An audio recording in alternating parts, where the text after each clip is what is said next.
হরিবল, রাধে রাধে। তো আমরা আজকে চলে আসছি বগুড়া শিবগঞ্জ থানার বাসিল্লা গ্রামে। হ্যাঁ, সেখানে এসে নগর সংকীর্তন দিলাম এবং এখানে এই যে প্রভুর বাসায় আমরা এখন রেস্ট নিচ্ছি এবং শীতল জল খেলাম, যে গরম, প্রচণ্ড গরম। তো যাই হোক, আপনারা দেখতে পাচ্ছেন এখানে ভক্তবৃন্দ একযোগ হয়ে গেছে।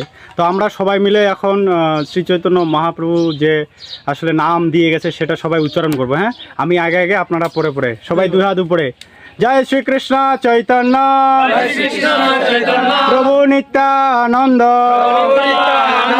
শ্রী অদ্বৈত গদাধর শিবাসাদি গৌর ভক্ত বৃন্দ। হরে কৃষ্ণ কৃষ্ণ কৃষ্ণ হরে হরে, হরে রাম রাম রাম রাম হরে হরে।